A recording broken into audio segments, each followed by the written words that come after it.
Graça e paz, meus irmãos.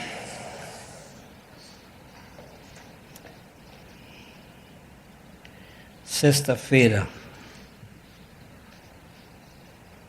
12:10, no horário do Texas, parou a voz de um mendigo, o mendigo da graça.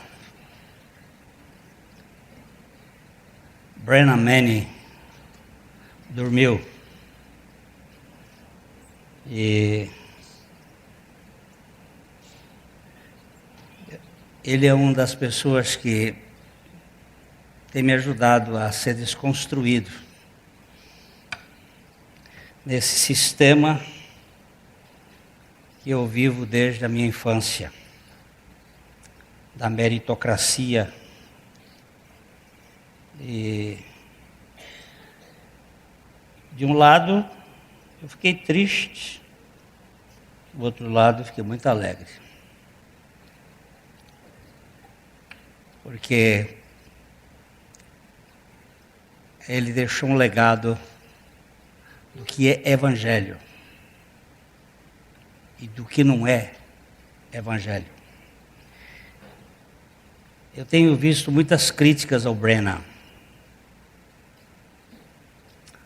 Eu também vi muitas críticas a Jesus Cristo. Eu tenho visto muitas críticas a Paulo. E isto é muito bom.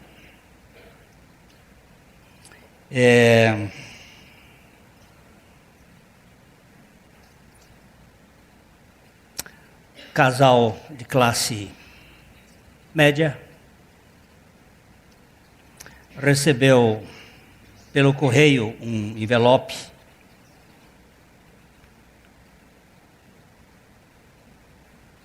não tinha remetente, abriu o envelope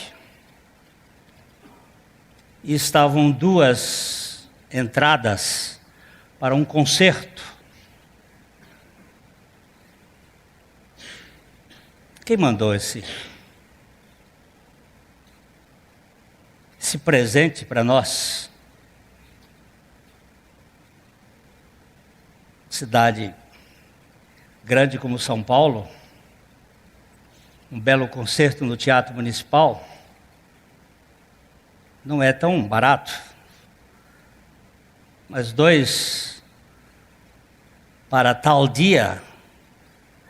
Deve ser um amigo que nos mandou esses convites. Ele deve se encontrar conosco lá no teatro. Vamos nos preparar. E eles foram e procuraram na porta do teatro quem seria esse benfeitor. Assistiram a peça e depois retornaram para casa sem ter encontrado quem mandou aquele. Quando eles chegaram em casa, a casa estava arrombada. E tinham levado o mais que podiam e um bilhete. Agora você sabe quem mandou os convites. O ladrão vem somente para roubar, matar e destruir. E muitas vezes ele apresenta coisas boas e nos dá informações importantes, e nos dá até presentes para assistir um concerto. Só que lá no fundo, a sua vontade é nos retirar dos pontos de segurança e de confiança.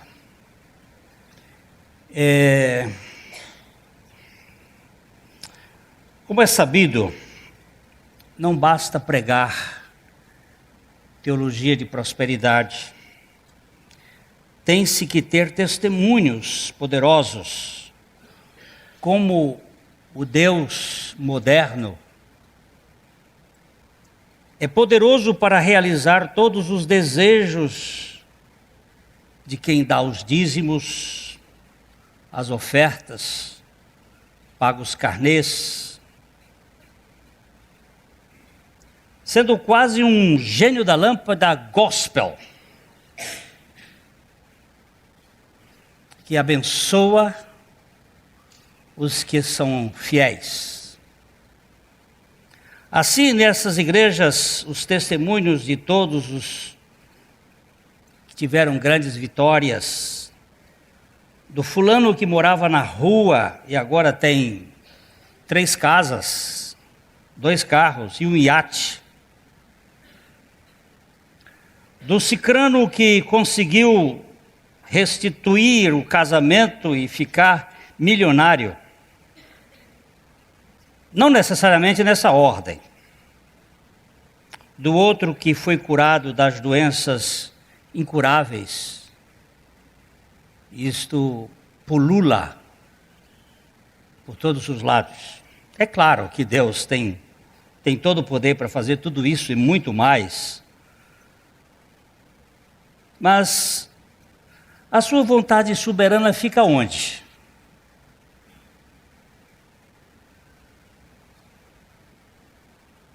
Abaixo eu tenho aqui alguns testemunhos que você nunca ouviria numa igreja de prosperidade, numa igreja pós-moderna. O primeiro testemunho é o seguinte: antes de receber Jesus Cristo, eu tinha muito prestígio no meio do meu povo e um bom emprego vitalício. Mas depois de conhecer a Jesus, minha vida melhorou sensivelmente e inexplicavelmente. Perdi o emprego, perdi os amigos que iam comigo ao templo, fui açoitado e apedrejado, ameaçado de morte, passei por alguns naufrágios, ganhei um espinho na carne, tive passagens pela cadeia e glória a Deus, aleluia. Paulo de Tarso.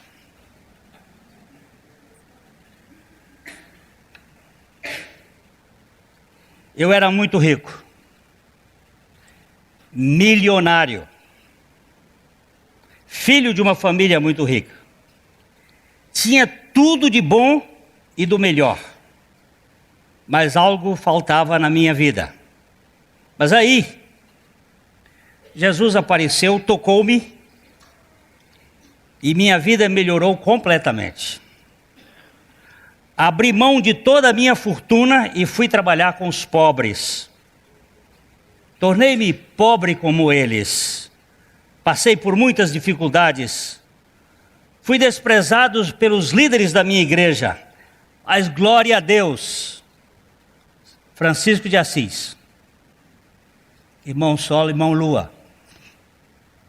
Vocês lembram que ele era muito rico. Ele era milionário. Irmãos, na semana passada, eu pedi oração pelo filho da meu vizinho que tinha sido preso por pregar o evangelho. Hoje eu soube o que lhe aconteceu. Foi apedrejado e morreu por amor a Jesus. Glória e louvor ao único que é digno, o vizinho da família de Estevão.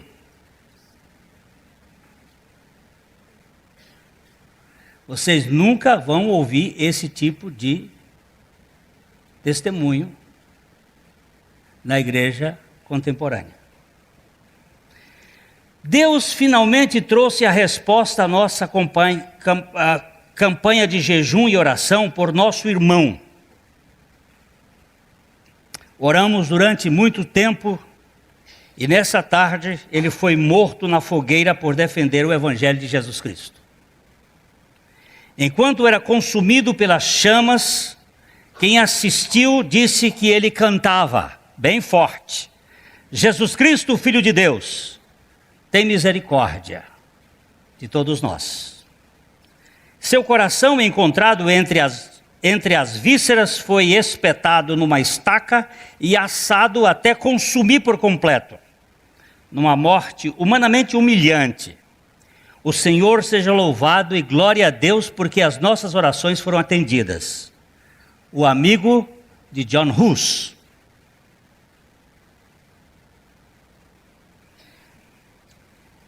Nosso irmão Policarpo se recusou a adorar César. E Deus lhe deu uma grande vitória. Ele foi levado ao tribunal e continuou rejeitando adorar o Kaiser. E ele se disse fiel a Cristo. Aí foi condenado à fogueira, mas não deixou que o pregassem, e disse: deixe-me como estou. Não é preciso prender-me com pregos, pois aquele que me dá forças para suportar o fogo, também me fará permanecer na fogueira, sem eu querer fugir.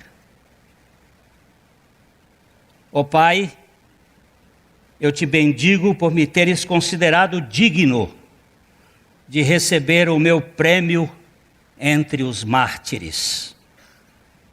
Aí acenderam a fogueira, mas o fogo ficou ao redor de Policarpo e não o queimou.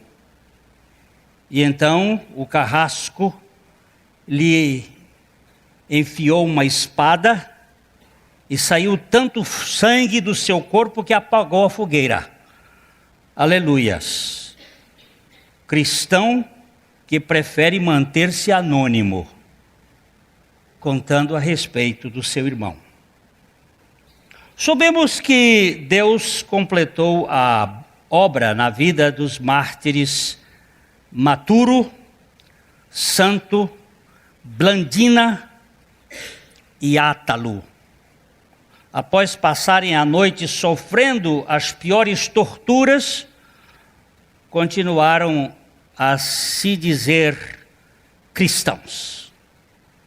Os carrascos ficaram extenuados de tanto torturá-los e mesmo assim eles não negaram a sua fé. No dia seguinte foram jogados na arena para serem comidos pelas feras. A irmã Blandina foi colocada a uma cruz e as feras não lhe tocaram. E foi jogada novamente na masmorra, onde foi executada dias depois. Com certeza receberam o maior dos tesouros, o galardão do reino dos céus. O Senhor seja louvado para sempre. Membro da igreja primitiva. Na igreja moderna não se conta isso. E você? Seria capaz de dar glória a Deus se algum dia um testemunho desse fosse dado em sua igreja? E você glorificaria a Deus se ao invés de apartamentos, carros novos, bênçãos materiais, você recebesse o testemunho de que a morte de Cristo é suficiente? Voltemos ao velho evangelho puro e simples. O show tem que parar.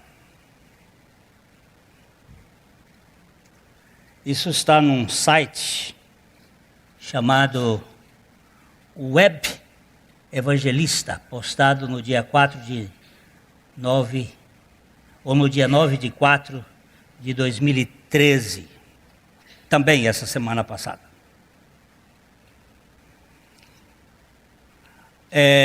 Esse evangelho moderno, ele é muito interessante. É um evangelho de propostas para sermos detentores de privilégios, A gente não gosta muito de sofrimento. Eu também não gosto.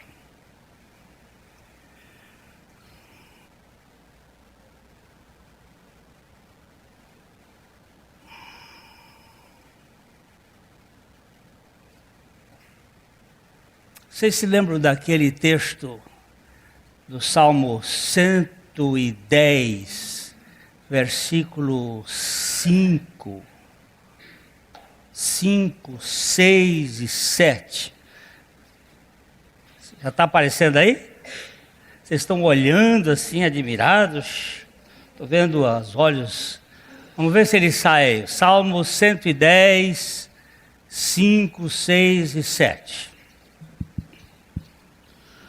O Senhor, à tua direita, no dia da sua ira, esmagará os reis. Ele julga entre as nações, enche-as de cadáveres, esmagará cabeças por toda a terra. De caminho, bebe na torrente e passa de cabeça erguida. É que está tendo um pouco de dificuldade com o meu e o daqui, mas não tem problema não.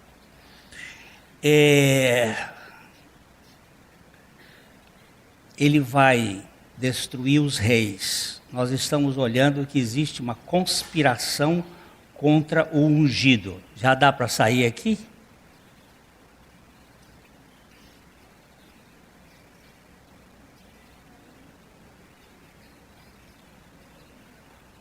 Hoje vai dar o mesmo problema. Eu vou cantar uma música de Schubert. Aus mein großen Schmerzen. Vou pedir que traduzam ali a música de Schubert. As minhas grandes tristezas. Tá tudo ligado. O que é para fazer mais?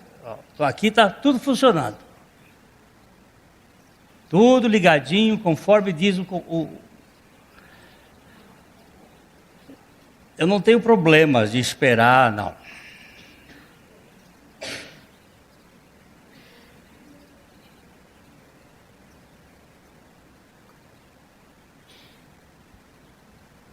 Peraí. Sou eu mesmo.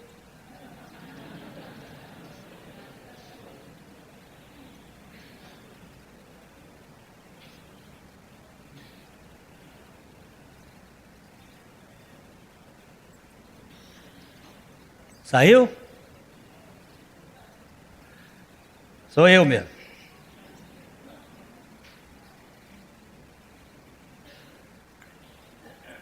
Os elos perdidos não. Os elos rompidos. Quando é que nós vamos aprender a romper nós, os nós cegos, que estão envolvendo todo um sistema deste mundo? Então ele diz aqui: o Senhor à tua direita, no dia da sua ira, esmagará os reis. O dia da ira do Senhor, tudo indica, começa na 70ª semana. Nós temos 70 semanas designadas, desde a assinatura da construção ou da reconstrução do segundo templo. Existem 3 templos na história do povo de Deus. O primeiro templo que Salomão construiu e que foi derrubado por Nabucodonosor no ano 586. O povo ficou 70 anos na escravatura, na Babilônia, e depois o rei Ciro assumiu o poder da Medo-Pérsia, e o rei Atarxerxes assinou um termo para a reconstrução do segundo templo. E essa reconstrução, ela tem um tempo, 7 semanas, mais 62 semanas, e mais uma semana que está faltando. 7 semanas foi o tempo da reconstrução, 49 anos. Desde a assinatura até que o templo ficasse completamente reconstruído, levou 49 anos. Até a entrada do ungido, eu estou falando de Daniel, capítulo 7, estou passando por cima, depois você vai ler. Depois da entrada do ungido, no dia 10 de Nisan, quando ele entrou com palmas, hosanas ao rei que vem em nome do Senhor, são 62 semanas. No dia do sacrifício de Jesus Cristo, quando ele morreu como o Cordeiro de Deus que tira o pecado do mundo, o tempo do judeu foi suspenso. E nós entramos naquilo que se chama a era dos gentios, ou o tempo dos gentios. Estabeleceu-se um contrato dentro do cronômetro de Deus. E Deus suspendeu o tempo de Israel. E aí nós temos a história da igreja, vista em 7 períodos. Éfeso, Esmirna, Pérgamo, Tiatira, Sardes, Filadélfia e Laodiceia. Terminando o período de Laodiceia, nós entramos para o céu. Significa que a igreja é arrebatada. E entram as principais, os selos e as trombetas. Começam-se a abrir os selos. E quando começam a se abrir os selos, aparece um cavaleiro branco. Que não é nada de evangelho, é o falso evangelho que existe no mundo, que vai gerar aquilo que se chama de apostasia, no seu sentido mais amplo. Dentro da minha concepção atrasada, tem uma turma que foi livrada da ira vindoura. Essa turma foi aqueles que prepararam o mesmo passaporte que Noé teve. E o mesmo passaporte que teve Ló em Sodoma. Eles foram retirados antes da destruição.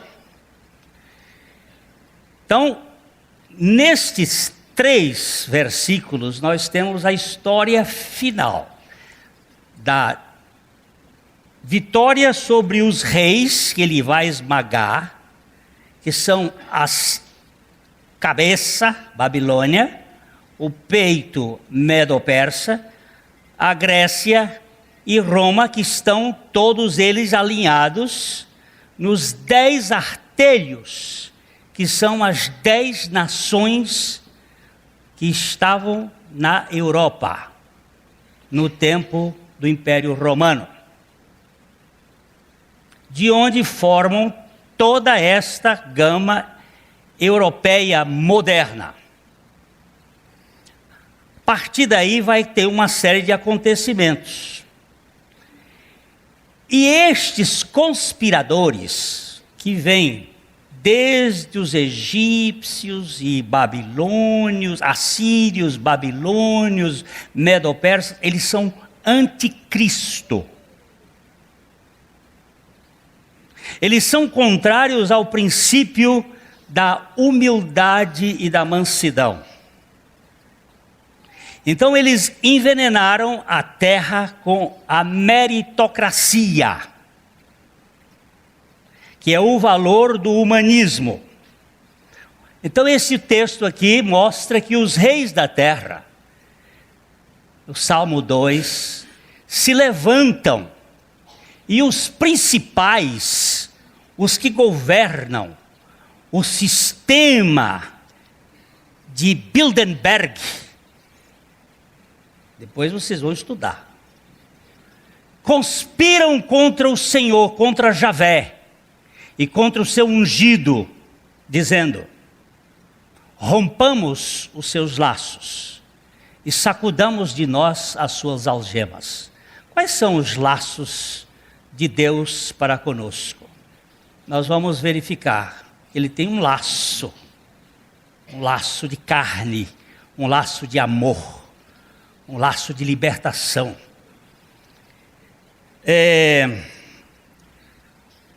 O mundo, ele vive da cultura do mérito, honra ao mérito.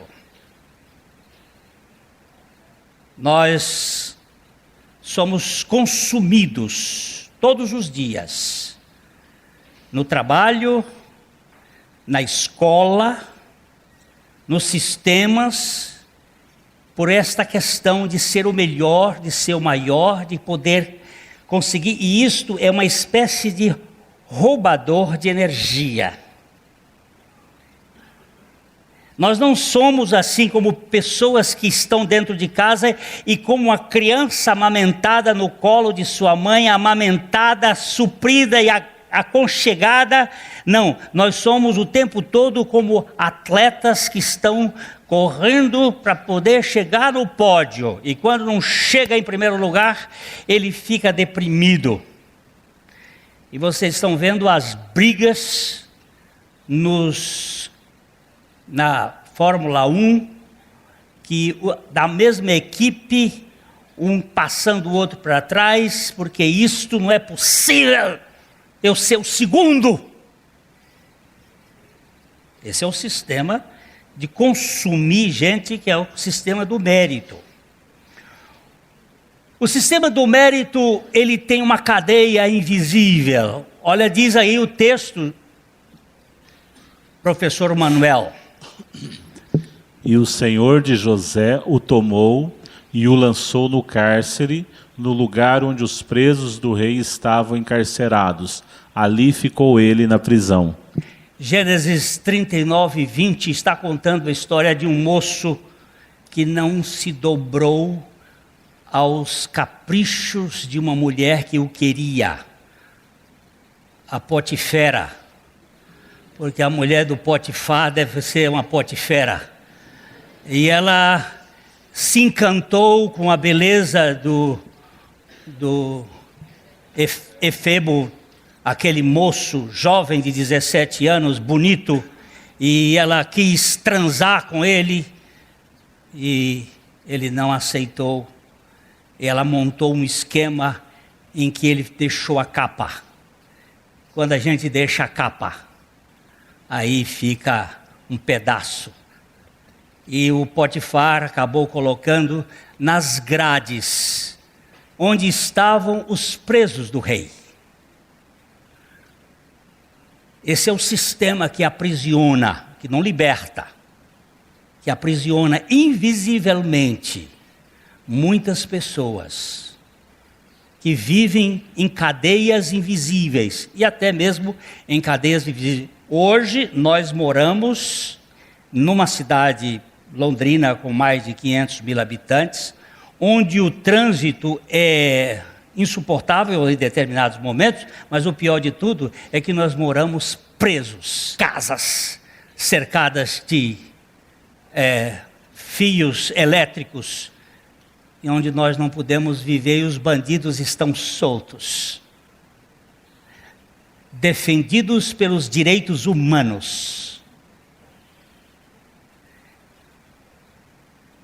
Não me importo dizer isso aqui.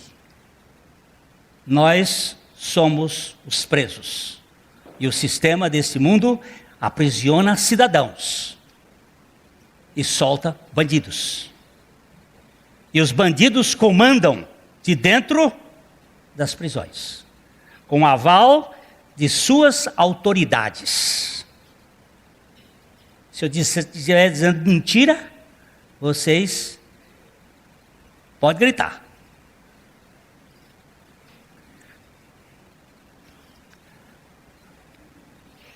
Ei, alguém aí sabe a partir de quantos minutos a gente pode considerar que está em cárcere privado? A partir de quantos minutos nós estamos presos? Por sistemas econômicos, por sistemas sociais, por sistemas religiosos. E eu acho essa prisão pior de todas. A prisão religiosa, que bota cabresto no pescoço das pessoas, que controla as pessoas por medo, por culpa, por vergonha, por interesse, por dever.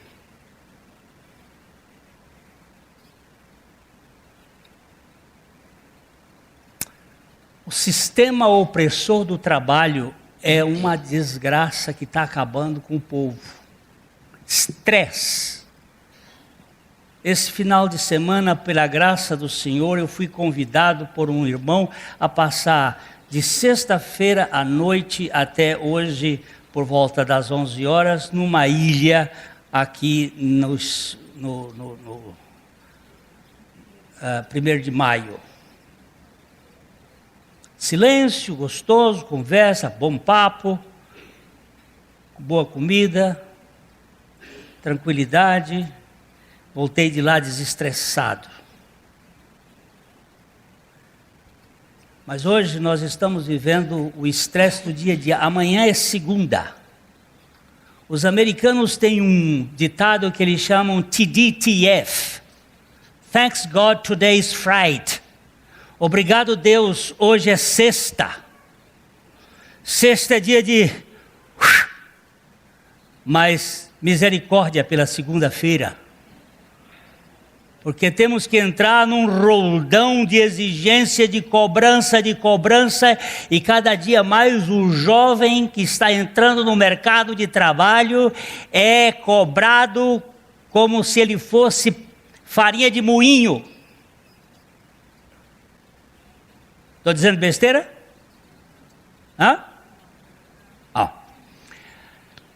Olha o que disse o rei do Egito para Moisés e Arão, que estavam pretendendo trazer libertação para o povo de Deus.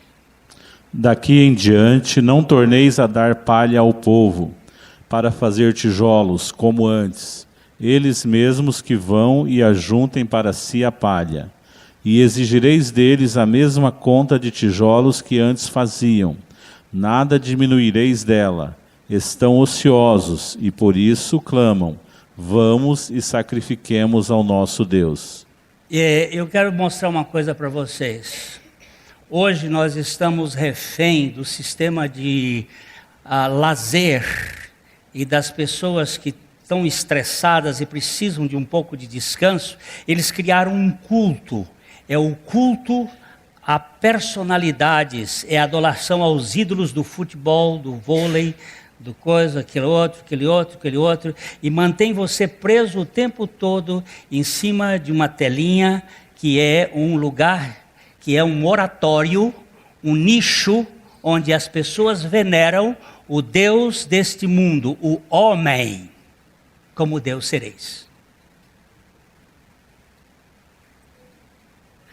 Onde o seu Lima Duarte, numa propaganda do valor do talento, diz na televisão, a boca aberta, o talento não precisa de explicação, precisa de reverência, de veneração. Você entendeu ou não? Se chama idolatria ou não? Compreendeu ou não? Isso é o humanismo fazendo do homem o centro e a medida de todas as coisas, e nós sendo dirigidos por este princípio que escraviza e não liberta.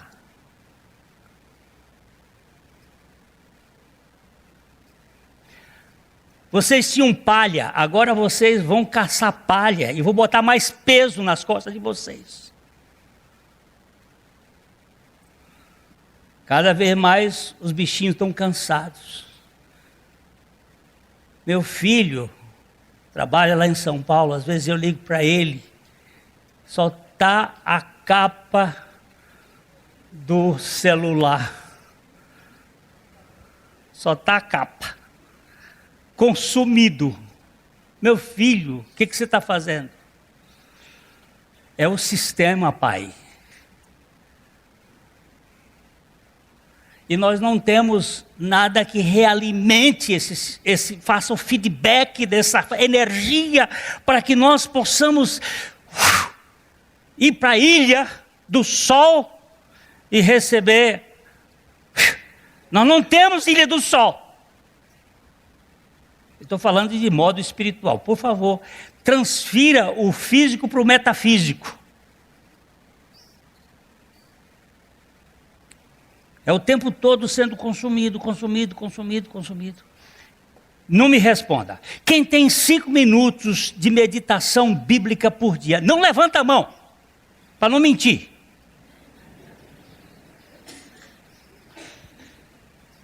Falei meditação, não foi? Falei leitura bíblica, não. Meditação.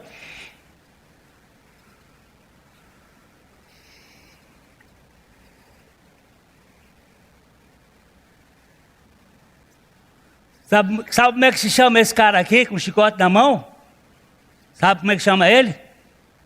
Dilma Rousseff.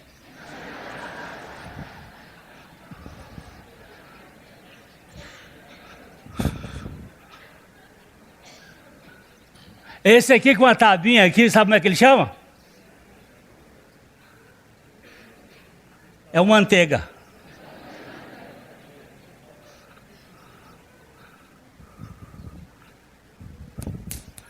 Ah, vai! Você tem cota, não tem? Hein? E tem conta para pagar. E tem cota. Meta. E se não der conta? Não paga a conta. E aí vira um ciclo.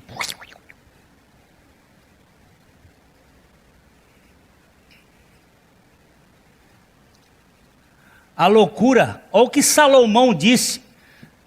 Salomão era especialista em várias coisas. Ele foi especialista em mulher, ele foi especialista em cavalo, e ele foi especialista em ouro. No final da vida dele, ele escreveu um livro de decepções. É o livro mais decepcionante que tem na Bíblia. 21 vaidades que não valem nada. Ele apresenta uma lista lá de vaidades. Vaidades. E fica 0. Olha aqui. O que ele diz no versículo, capítulo 7, verso 7, professor Manuel? Verdadeiramente a opressão faz endoidecer até o sábio, e o suborno corrompe o coração. Vocês conhecem alguma coisa disso aqui no Brasil? Não? A opressão até que a gente tem um pouquinho, mas suborno não tem, tem? Vocês já ouviram falar que o Brasil é o número 1 em suborno?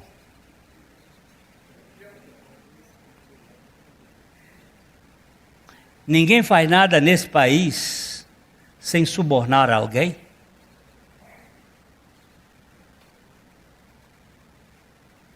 E sabe o que faz, o que acontece? Diz que essa opressão aí faz endoidecer o sábio.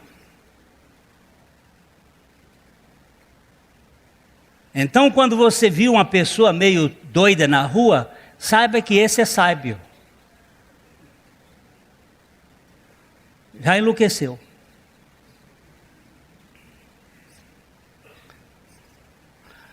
Olha o pé daquele na cabeça desse, esse na cabeça desse, quem é que vai sofrer?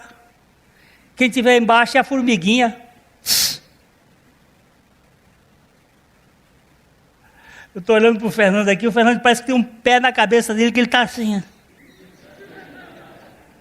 Tem um pé na cabeça, hein, Fernando? É amanhã, tem que pagar. E tem um agravamento da tensão o tempo todo, meu irmão. Olha aqui, olha só. Êxodo 5:9. Olha o que ele diziam lá.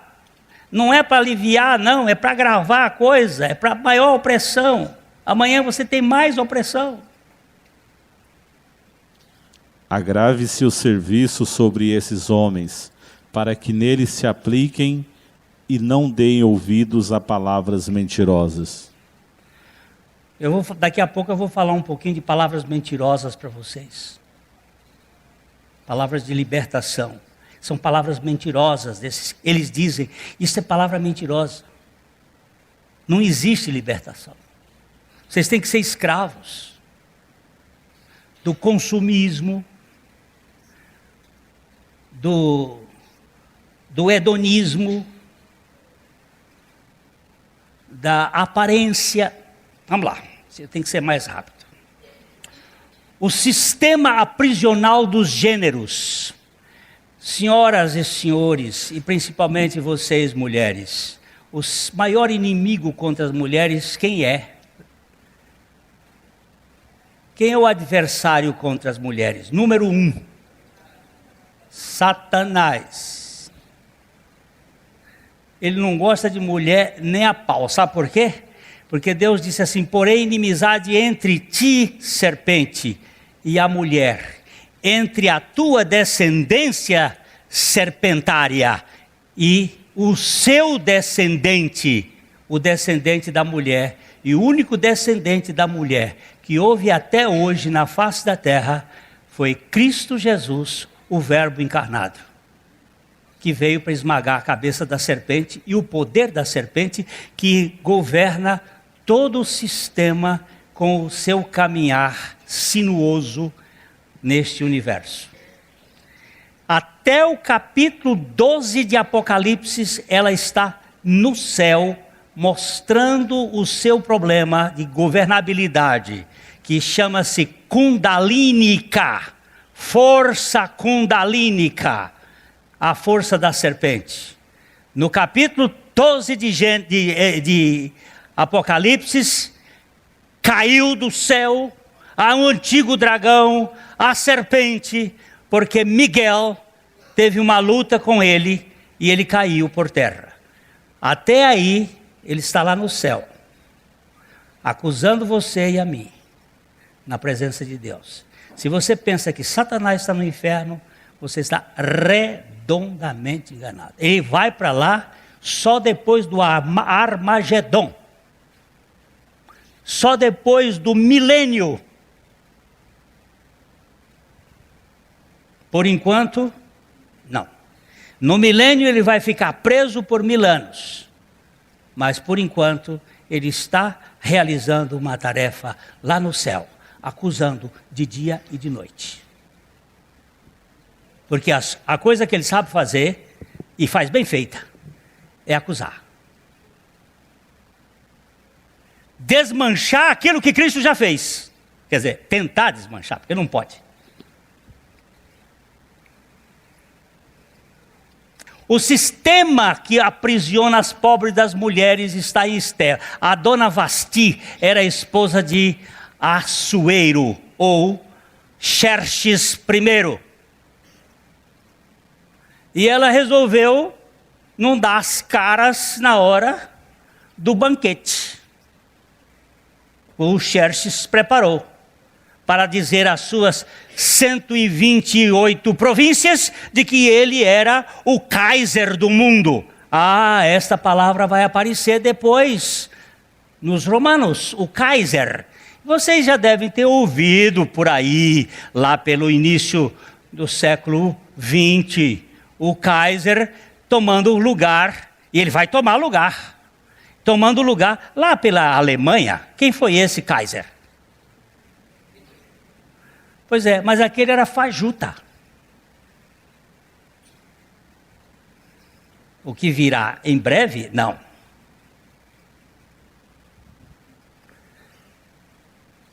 A guerra dos gêneros, sabe o que deu? Numa sociedade apodrecida, em que não se tem mais gênero. Não se sabe quem é macho ou fêmea.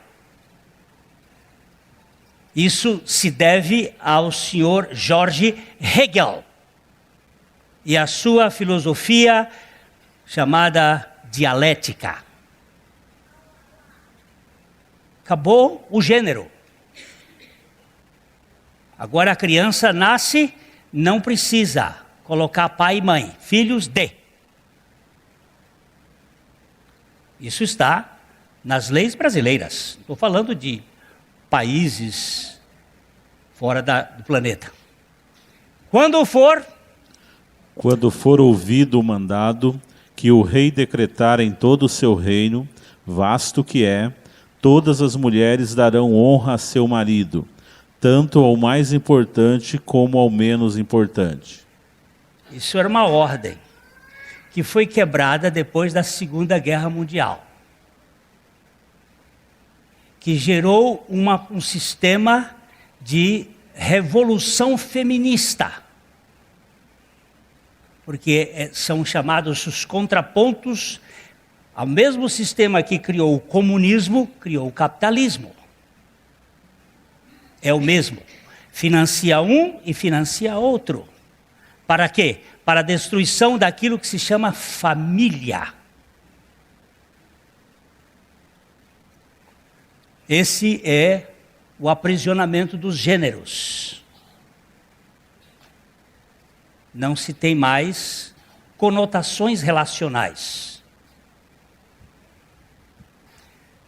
A opressão do gênero levou à morte da identidade.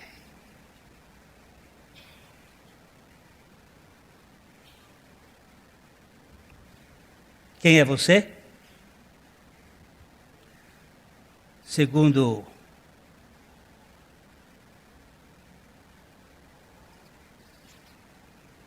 não sei. Era isso que eu queria saber. Não sei quem eu sou.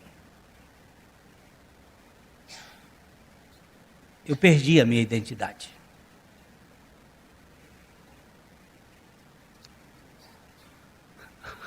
A tirania da aparência.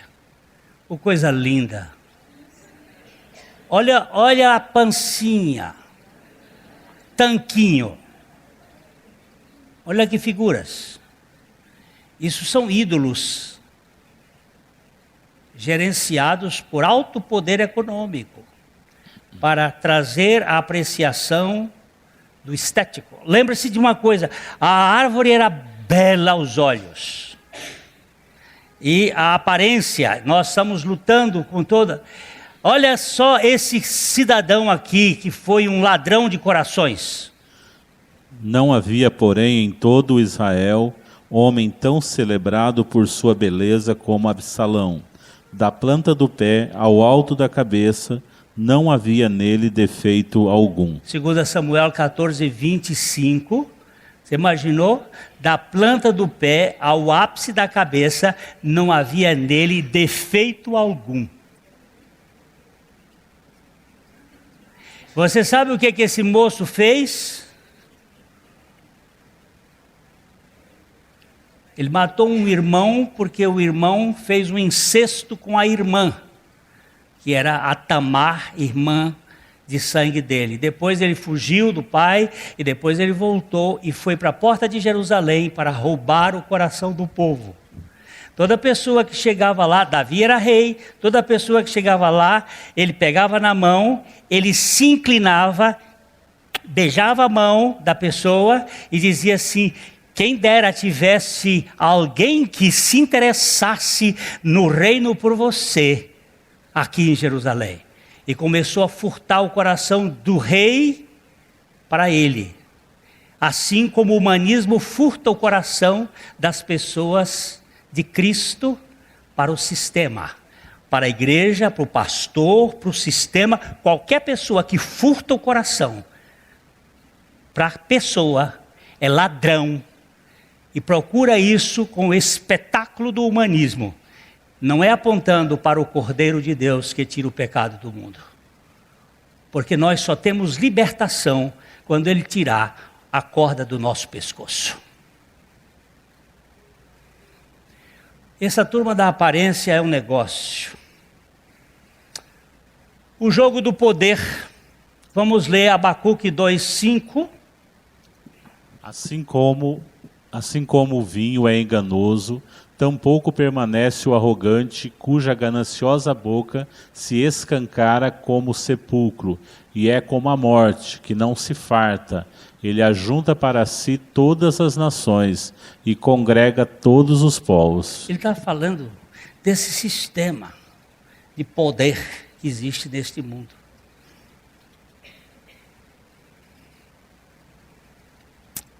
Nós precisamos sair desse sistema opressor e só tem um one way.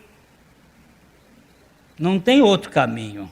Jesus disse: eu sou o caminho. Eu sou a verdade. Eu sou a vida. Ninguém vem ao Pai senão por mim. Eu posso garantir para você que nenhum sistema religioso, nenhuma igreja tem a competência de libertar a pessoa a não ser Jesus Cristo. Isso pode parecer um discurso piegas, mas eu estou lhe dizendo a verdade. Aqui nessa igreja você não é liberto por ser membro dessa igreja. Você é liberto por conhecer Jesus Cristo. E se nós aqui omitirmos a singularidade, a unicidade de Jesus Cristo, de que Ele fez uma obra perfeita e totalmente completa, nós somos ladrões e salteadores. Vamos lá. E conhecereis a verdade, e a verdade vos libertará. Nós só podemos ser libertos pela verdade. E a verdade está em Jesus. Vamos ver o que Jeremias, capítulo 29, verso 23 e 24, nos diz sobre sair do tronco e ir para o trono. Sair da senzala e ir para a casa grande. Sair da escravatura e ir para a liberdade, que é o símbolo do Salmo 126, quando o Senhor restaurou a nossa sorte. Quando o Senhor restaurou o nosso cativeiro, nós ficamos como quem sonha. Então a nossa boca se encheu de riso, a nossa língua encheu de louvor, porque se diziam entre as nações: foram grandes as coisas que o Senhor fez por nós, por isso nós estamos alegres. Quem não é alegre não foi liberto. Ponto e pronto. Se você não é uma pessoa alegre, você não é uma pessoa liberta. Tá certo ou não? Eu não estou dizendo que você não vai ter tristezas, mas a minha Bíblia diz assim: tristes, mas sempre alegres. Vamos lá, doutor. Assim diz o Senhor: não se glorie o sábio na sua sabedoria, nem o forte na sua força, nem o rico nas suas riquezas, mas o que se gloriar, glorie-se nisto, em me conhecer e saber que eu sou o Senhor, e faço misericórdia, juízo e justiça na terra, porque destas coisas me agrado, diz o Senhor. Você prestou atenção? Existem 3 coisas que escravizam as pessoas: o saber, o poder e o ter.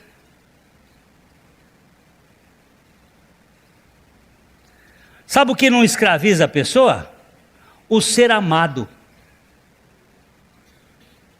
O ser amado por um Deus que faz misericórdia, justiça e juízo sobre a terra. Esse Deus liberta pessoas. Alforria da graça, meu irmão. Acolá é um carro de boi, que está muito apagadinho. Tem 1, 2, 3, 4, 5 juntas de boi para puxar um carro de boi. tudo na canga. Eu tenho visto tanta canga nos pescoços das pessoas. Tanta canga que se põe na pessoa. Olha só o que diz aqui, Levítico 26, 13. Eu sou o Senhor vosso Deus, que vos tirei da terra do Egito, para que não fosseis seus escravos.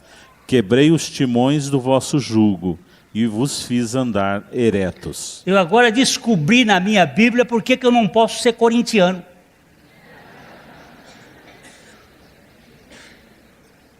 Eu tenho que ser santista mesmo. Qualquer um que seja timão, ó, quebrou os timões. Você sabe o que é timão? Você sabe o que é timão? Canga!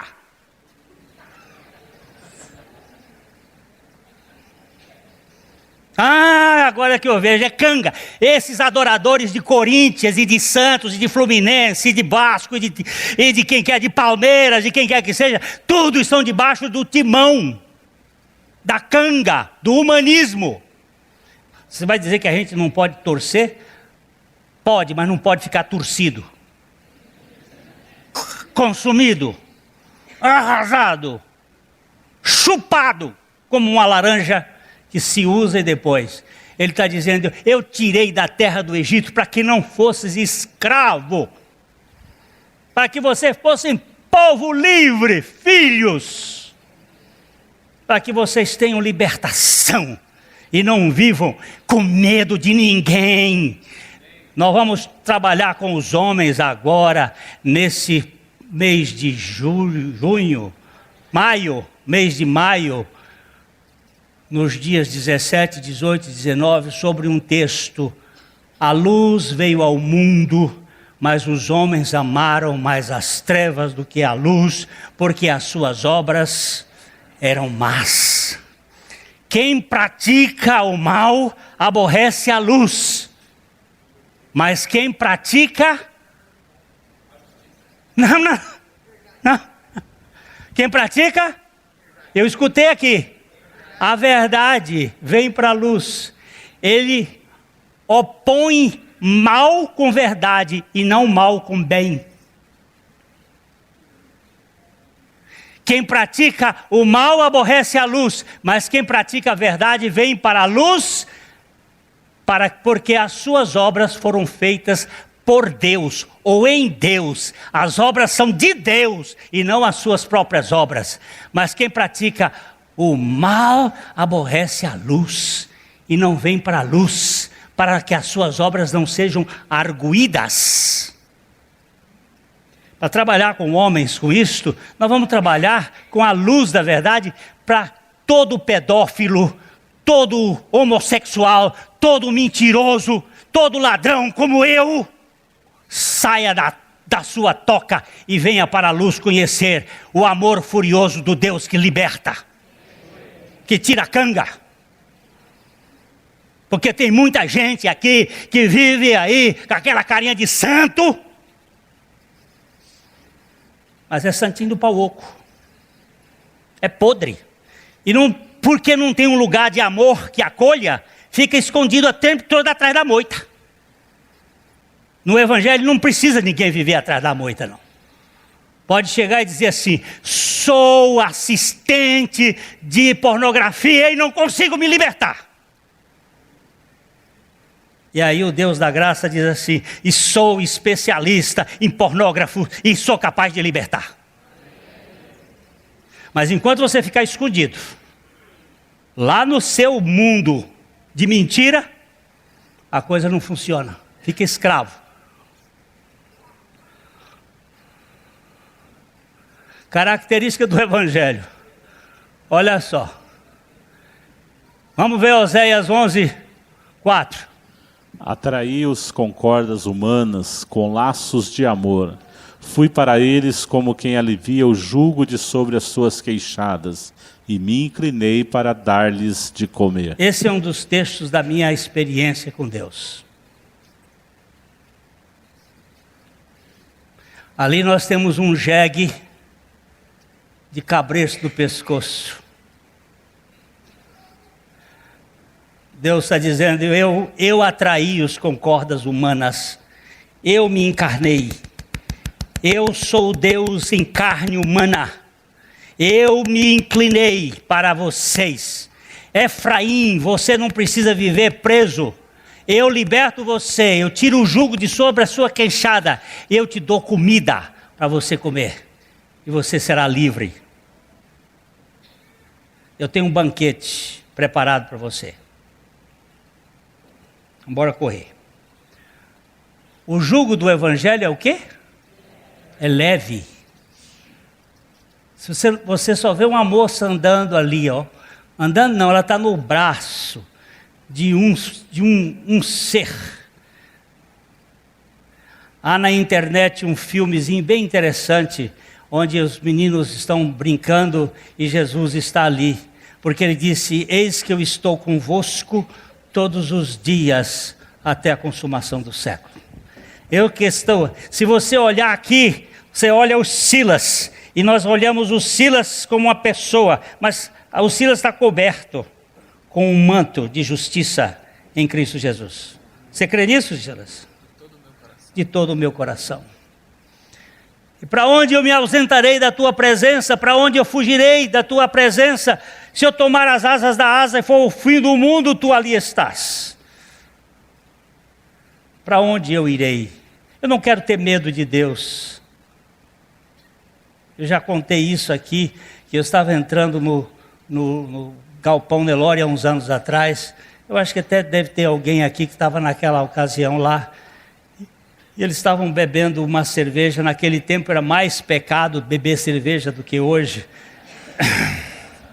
E quando eu ia entrando, alguém viu que o pastor é uma figura muito santa. E aí o pastor ia entrando e eles pegaram a cerveja e colocaram a cerveja debaixo da mesa.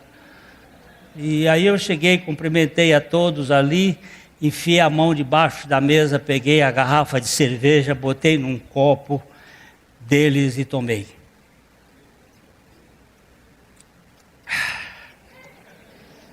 Botei de novo e saí.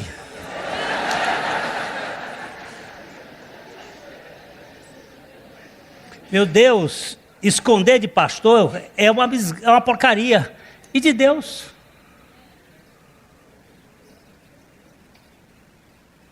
E o que Deus está na mão? É uma vara para dizer assim, se você fizer, muito bem, se você não fizer...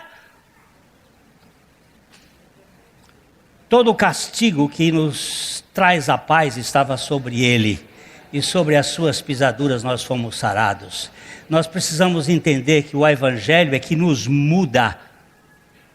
Não é que nós temos que fazer para merecer, é porque ele nos amou, é que a coisa vai mudar. Tomai sobre vós o meu jugo e aprendei de mim, porque sou manso e humilde de coração, e achareis descanso para a vossa alma. Coisa tão gostosa, gente.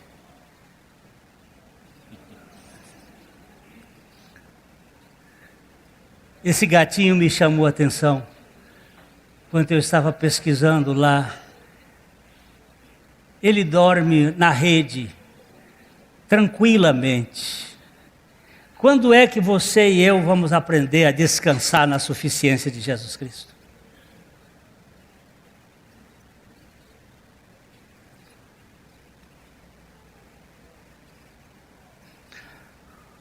Olha só, se pois o Filho vos libertar, verdadeiramente sereis livres. Livre? Eu vou trabalhar sim, mas não por obrigação. É por prazer. Não é para ganhar dinheiro, nem para me realizar profissionalmente. Sabe para que eu vou trabalhar? Para a glória de Deus. Porque mudou o foco. Eu cheguei um dia aqui, era um grupo de estudantes fazendo vestibular. Fiz uma pergunta para esse grupo de estudantes. Você quer fazer o curso que você quer fazer por causa de quê? Qual é o motivo? Aí Eles me deram 3 respostas. Um deu uma resposta: eu quero servir a humanidade. Bonito. Bonito. O outro disse assim: eu quero me realizar profissionalmente. Excelente. O outro disse: eu quero ganhar dinheiro. Ótimo. Não tem nada de errado. Quem é que tem mais alguma resposta? Ninguém teve mais resposta nenhuma. Eram uns 30. 3 respostas: servir à humanidade, realizar-se profissionalmente e ganhar dinheiro. Nada errado, tudo certo. Mas tudo fora do lugar. Sabe por quê? Porque quer comamos, quer bebamos ou façamos outra coisa qualquer, façamos tudo para a glória de Deus. Se você é um cristão, você pode ganhar dinheiro para a glória de Deus, você pode se realizar profissionalmente para a glória de Deus, você pode servir a humanidade para a glória de Deus. Mas se tirar a glória de Deus, isso aí vira uma prisão. Isso aí vira um problema, isso aí vira um peso, isso aí vira uma angústia. Se Cristo me libertar, eu vou ser livre. Vou ser livre para ganhar dinheiro, vou ser livre para me realizar profissionalmente, vou ser livre para servir as pessoas. E não vou servir as pessoas por obrigação. Posso dizer não para uma pessoa hoje, sem a menor preocupação de dela ficar zangada comigo, porque eu não posso atender a todo mundo. E quando puder, vou servi-la com alegria de coração.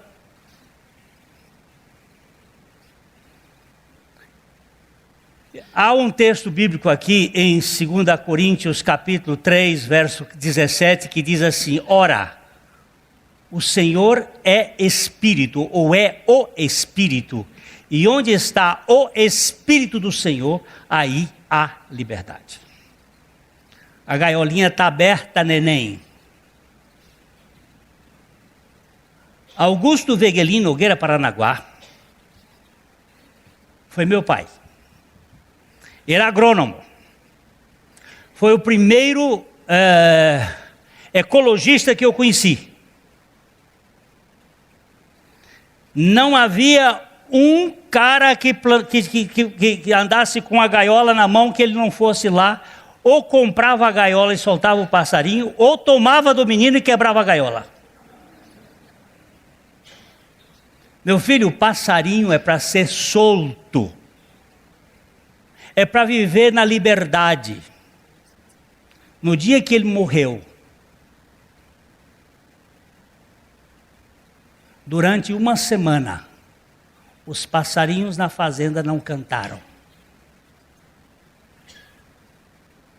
Por uma semana, nenhum sabiá,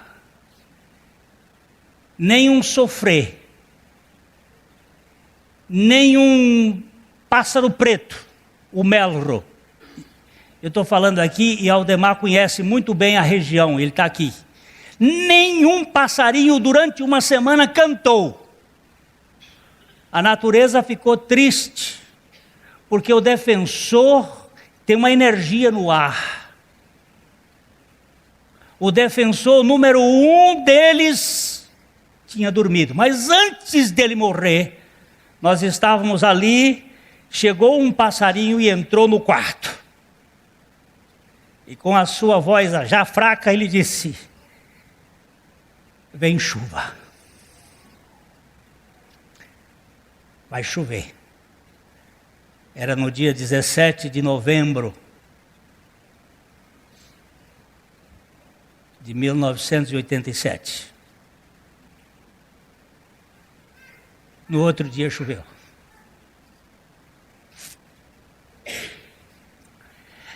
Você é preso ou você é livre? Porque tem gente dentro dessa igreja que está preso.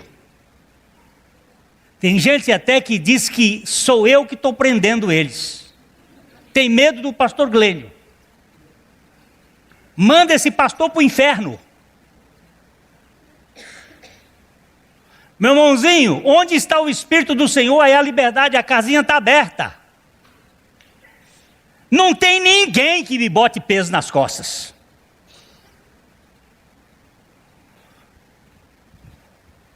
Eu estou lá com o dente doendo. Falei para o doutor Braulio, eu estou com o dente lá doendo. Eu vou lá no doutor Braulio e digo, doutor, meu dente está doendo.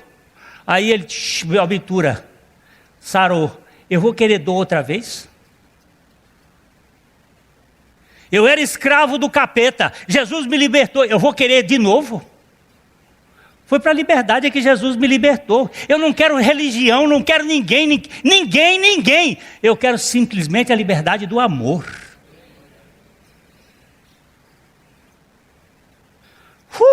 Olha aqui, Gálatas 5:1. Já estou acabando. Para a liberdade foi que Cristo nos libertou. Permanecei, pois, firmes e não vos submetais de novo a jugo de escravidão. Foi para que Jesus libertou você, querido? Foi para a liberdade ou para a libertinagem?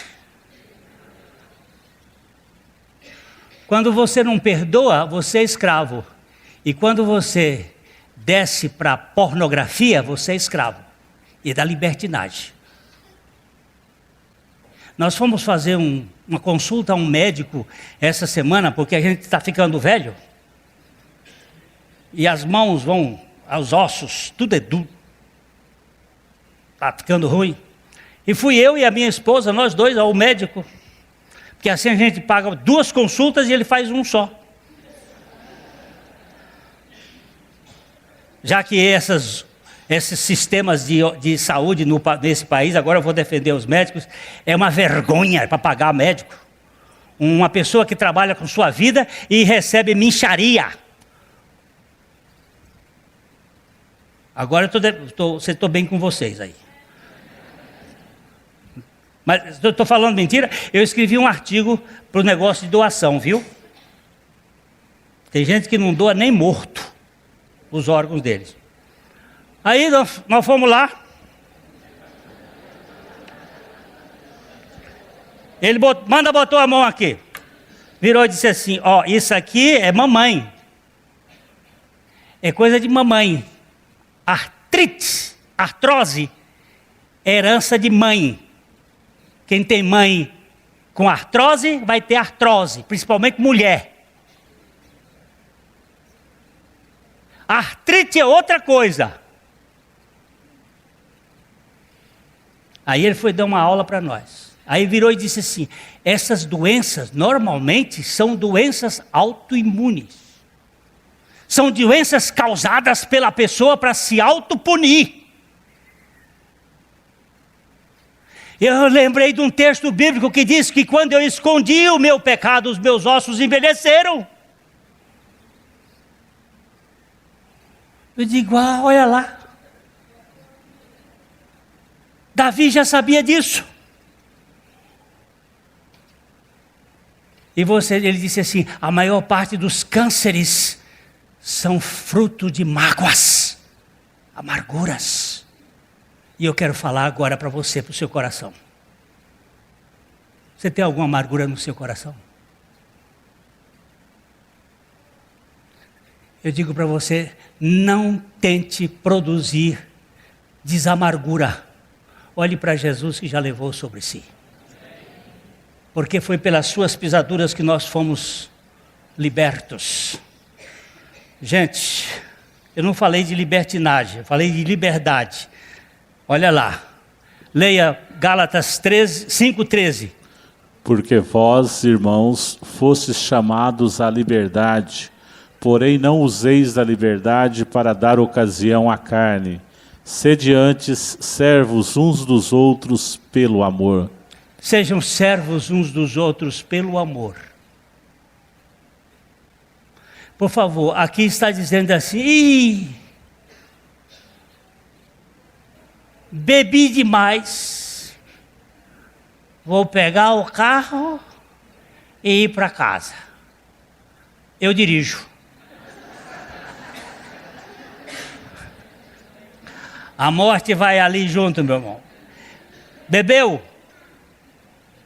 Bebi até cair. Telefona para alguém. O taxista. Chama alguém que não bebeu.